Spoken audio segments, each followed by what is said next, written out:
Okay, this is what happened. The 2004 Acura, I was driving it, and then I stopped somewhere. I went somewhere and stopped. And when I stopped, I went to start it again, and then it would not crank at all. The place where I was, somebody gave me a booster, came up with something to give me a boost, and the battery was working fine. My dashboard came up everything lit up, but there was no crank. So I believe the starter wasn't working. And then I changed the starter myself.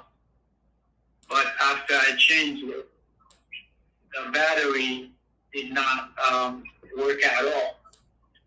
So I took it off, and I had another battery on another car that was being charged. So I tried to use the other battery, fully charged, but it seemed that the spark was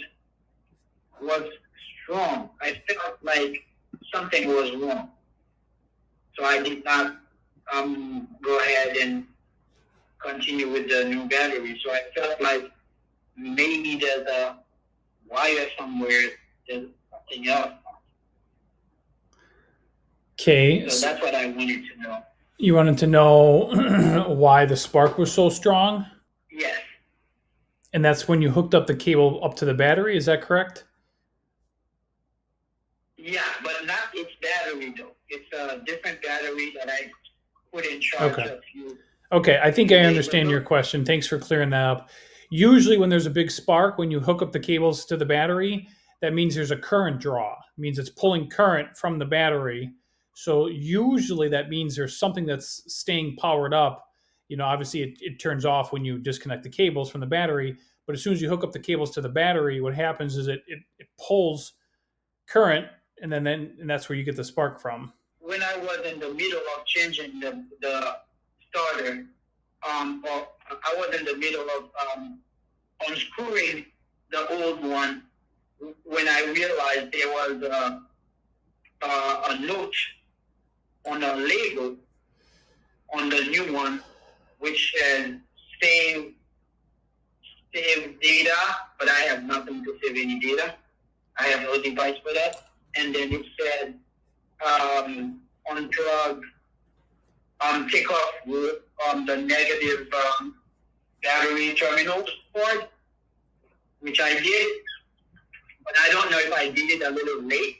I don't know if that was part of the problem. It's possible, yeah. What are you suggesting? Okay, what are you suggesting? I can go back and hook up the battery again, or so when you hook up this battery, I assume the engine doesn't start, correct?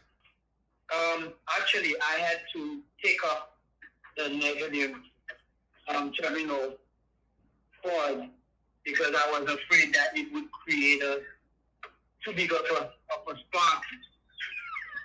So I didn't go ahead with it. Are you sure you're not hooking up the battery backwards? No, I have the plus sign at the red terminal.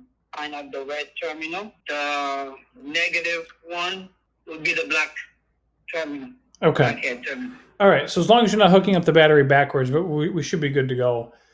So you could hook up the battery and then see if it starts. But I suspect there's going to be a current draw. Just try it again. Yeah.